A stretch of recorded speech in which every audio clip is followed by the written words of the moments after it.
Asian states.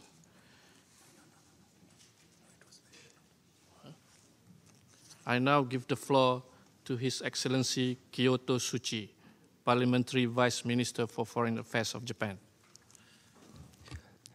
Thank you, Mr. Chairman, Your Excellencies, ladies and gentlemen.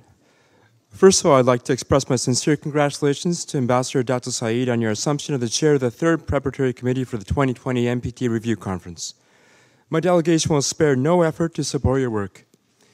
The year 2020 will mark the 50th anniversary of the entry into force of the NPT. It also will be 75 years since nuclear weapons were used for the first time. In such a milestone year, the world is expecting a meaningful outcome of the review conference, which will require a substantive discussion during this third preparatory committee. Mr. Chairman, as the only country to have ever suffered atomic bombings during war, Japan has a deep understanding of the catastrophic consequence of the use of nuclear weapons. I'd like to take this opportunity to express my respect for the tireless efforts of the Hibakusha, the atomic bomb survivors, who have conveyed the reality of the atomic bombings to the world in pursuit of the elimination of nuclear weapons. On the other hand, it's also the solemn responsibility of a sovereign state to protect the lives and property of its people. Japan strives to advance nuclear disarmament and security simultaneously, taking into account both humanitarian and security considerations. We are currently witnessing a deteriorating security environment, a divergence of views on disarmament, and the growing threat of the proliferation of nuclear weapons and other weapons of mass destruction.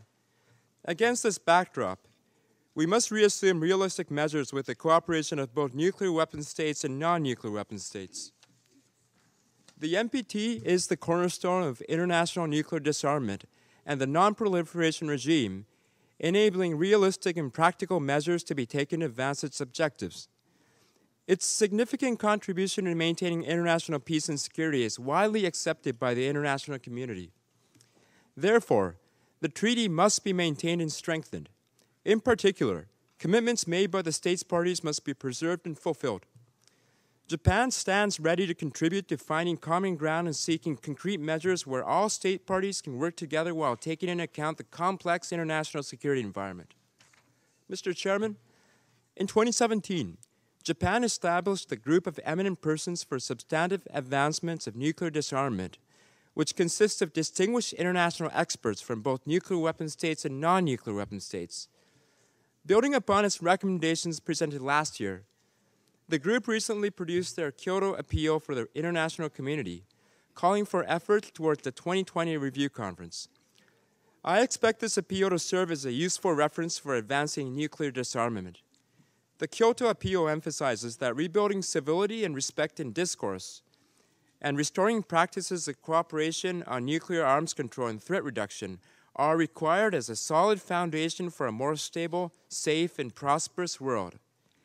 The Kyoto appeal sets out 13 recommendations. Here, let me draw your attention to 3 points. First, despite divergent views on nuclear disarmament, all states should engage with each other. This will serve as a first step towards building mutual trust and confidence in the current security environment. Second, nuclear weapon states should further explain and share information regarding their nuclear doctrines, deterrence policies, risk reduction measures, and security assurances among themselves through the P5 process and in parallel with non-nuclear weapon states. Third, all states, including non-NPT states parties, should contribute to and develop as needed forums and processes to address nuclear threat reduction, confidence-building measures, and nuclear disarmament verification. The message underscored in these recommendations is the following. Even in a turbulent security environment, it's important to continue promoting concrete measures steadily through dialogue and engagement. Such tireless efforts will lead to enhanced transparency and increased trust and confidence. This will eventually contribute to creating a safer world. Mr. Chairman, the Non-Proliferation and Disarmament Initiative, NPDI, embodies Japan's commitment to the NPT. We are confident we'll be able to establish common ground through a proactive discussion in the NPDI. The NPDI remains actively engaged through our various initiatives, including on the enhancement of transparency. Japan also emphasizes the importance of promoting the entry into force of the CTBT as a measure to strengthen the NPT regime. As a measure to strengthen the NPT, we continuously call upon the remaining 8 Annex II states to sign and ratify the CTBT. Mr. Chairman, IAEA safeguards are an essential instrument of the international non-proliferation regime. With the aim of further strengthening the NPT, Japan attaches importance to the universalization of the Comprehensive Safeguards Agreement and its additional protocols. Japan strongly supports the IAEA's efforts to make its safeguards more effective and efficient.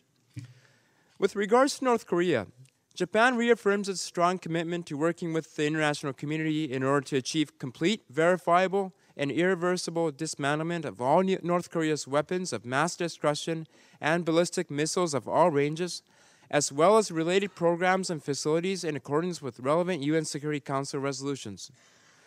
We emphasize the critical importance for all states to fully implement relevant UN Security Council resolutions. We call upon all states to continue working collectively to this end. Japan continues to support the JCPOA, which strengthens the international non-proliferation regime and contributes to the peace and stability in the Middle East region. Iran's steady implementation of the JCPOA is the basis for further cooperation between Iran and the international community, and therefore we support Iran's implementation of the agreement. Mr. Chairman, Japan recognizes the importance of the inalienable right of states parties to harness the peaceful uses of nuclear energy in conformity with their non-proliferation obligations.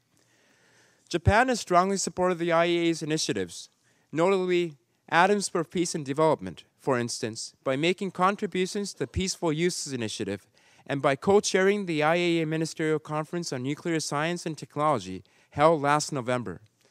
In this regard, I am pleased to announce today that Japan's decision to allocate additional 300,000 euros through the PUI for the renewal project. Mr. Chairman, Japan welcomes the UN Secretary General's agenda on disarmament, which was announced in May 2018.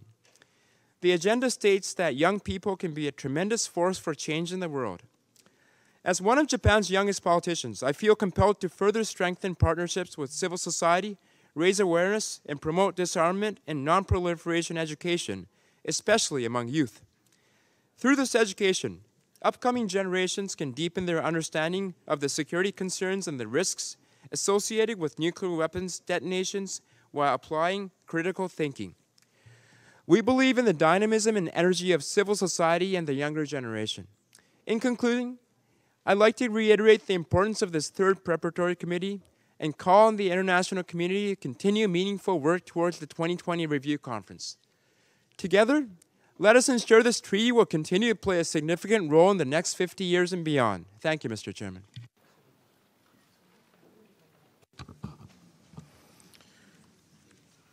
I thank His Excellency Kyoto Tsuchi,